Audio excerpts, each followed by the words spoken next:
Yo, what is up guys? It's Pedro here, and training camp is finally here, and in today's video I will be recapping day one of training camp for the Washington Commanders. We'll be going through some of the highlights from today's practice, some of the big plays, and we'll be talking about some of the biggest takeaways. So if you guys are new, make sure to subscribe for Washington and NFL content. Hit that like button and those notifications. It really does help out a ton. And also check out real-time fantasy sports, link in the description. So let's start off with the highlights from today's practice. We got some, Jahan Dotson clips in there, Carson Wentz, Terry McLaurin, some of the D-line, I believe, and then Brian Robinson.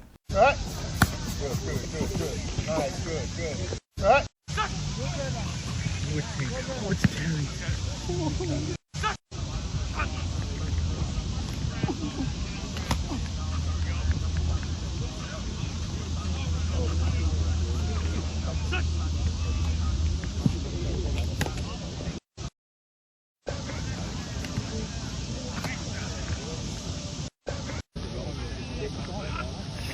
I think you're going anymore. I think I'll delete.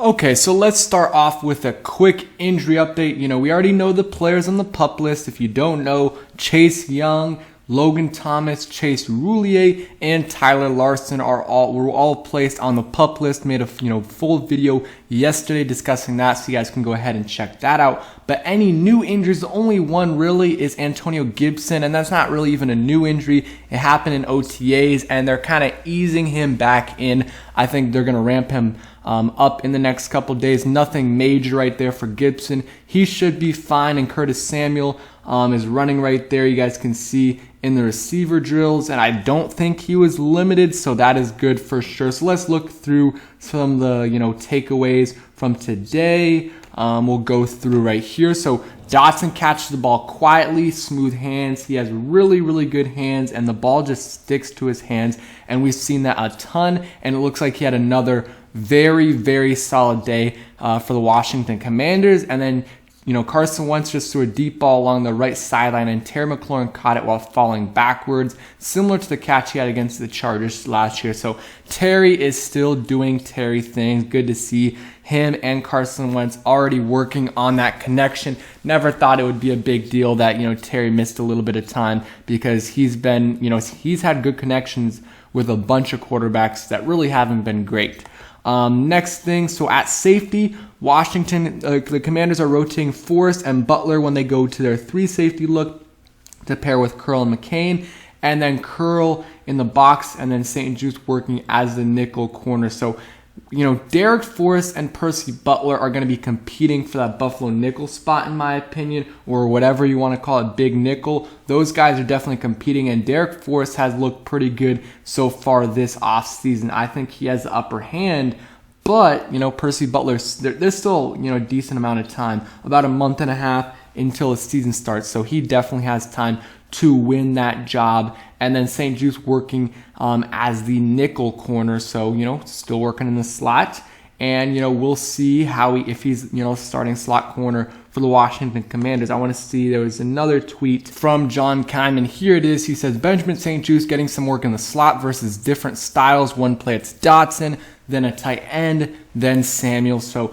the Washington is going to have, or the Commanders are going to have a lot of different looks for these opposing defenses, and I think that's going to be really good for them. I mean, they have really Terry, Curtis, Dotson can all play on the outside and can all play in the slot as well. Some of them, like Terry, play more on the outside and Curtis more in the slot, but they both can do, everything kind of. And then you look at someone like, Cole Turner, he could line up in the slot sometimes. J.D. McKissick could line up as a receiver sometimes. Like, they got a lot of different things they can do with this offense, and that is what I love to see. Confuse the defense a little bit, and I think that's exactly what they are going to do this year, and I'm really excited to see this offense. So let's go over Some other things right here, so this is from Matthew Paris, some observations. The Commanders are definitely rotating who they're using in the slot between Curtis Samuel and Jahan Dotson. Really depends on the formation, but that's good versatility to have. 3 main wideouts have been McLaurin, Samuel, and Dotson. So that is not, surprising at all. Those are their top 3 receivers. And after that, you got Diami, you got Cam Sims, and you have some others as well. And then Matthew Perry says the defense normally has the edge early in camp, and and that's been the case so far. Carson Wentz, despite a flashy deep ball to Terry, is still finding his way. The DBs and the line have done a good job of being very handsy, getting their hands on passes. And he said St. Juice sticks out. And then I don't think I heard any interceptions or anything, so nothing major. But usually, again, like Matthew Perry says, the defense usually wins early on in camp. And they haven't put on the pads yet, by the way. They have not put on the pads yet. And, it could even be a little bit different with the pads. Like the defense could have even more advantage. We'll see. And then some random guys that popped. He said safety Derek Forrest, great pass breakup on Cam Sims, was third safety at times with Curl and McCain. And then tight end Curtis Hodges, who Logan Paulson loves, hauled in a bullet pass from Wentz. So we kind of know the top 3 tight ends. Logan Thomas, Cole Turner, John Bates, those are the top 3 guys, John Bates being the number 2 tight end. And then after that, if they keep 4 because maybe, they're concerned about Logan Thomas, then it's going to be a competition between like 5 guys or 4 guys, Curtis Hodges, Armani Rogers, AGG, Samus Reyes, and there's some other guys as well. So definitely going to be an interesting competition for sure. So let's see some other things right there. So the starting group at defense at D-line was Montez Sweat, Daron Payne, Jonathan Allen, and James Smith-Williams. So I'm going to be interested to see, that lineup every day, how it changes. We know the first 3 guys, Sweat, Payne, and Allen, they're going to be there every time. But do they start to rotate, maybe F.A.O. Bada in a little bit as the starting, defensive end? Maybe Casey Toohill, Shaka Toney, William Bradley King. That'll be interesting for sure. Let's see. Heineke airs it out to Cam Sims, but the pass fell incomplete with Derek Forrest providing coverage. He's my guy this year. He is my guy that I think will pop. Will surprise some people at the start of the season. We heard great things about him pretty much all off season, and he's so far day 1 he's continued to play pretty well. And then he said Troy Apke had an opportunity for an easy pick from Heineke, but let it pop out of his hands. And as Chris Harris would say, I guess Troy Apke doesn't like nice things.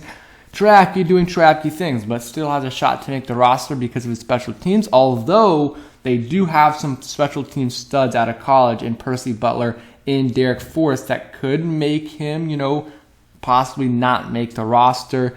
Let's see. McLaurin beats his man, snags a bomb from Wentz. I'm sure I'll be saying that a lot this season, so that's good for sure. And they said really liked Andrew Norwell's rep against Casey Toohill. He stopped Toohill in his tracks on a pass rush, and the rep ended with Toohill on the ground. I think Andrew Norwell is going to be really solid for them, and I think he's going to be a little bit better than Eric Flowers was last year for the Washington Commanders. So Zach Selby says back-to-back grabs from Dax Milne. Milne made the roster as a 7th-round pick last year. Interested to see where he lands this offseason. He's going to be really competing for that last receiver spot. If they keep 6, he's going to be really competing for that last spot. And if they keep 7, then he'll probably make it.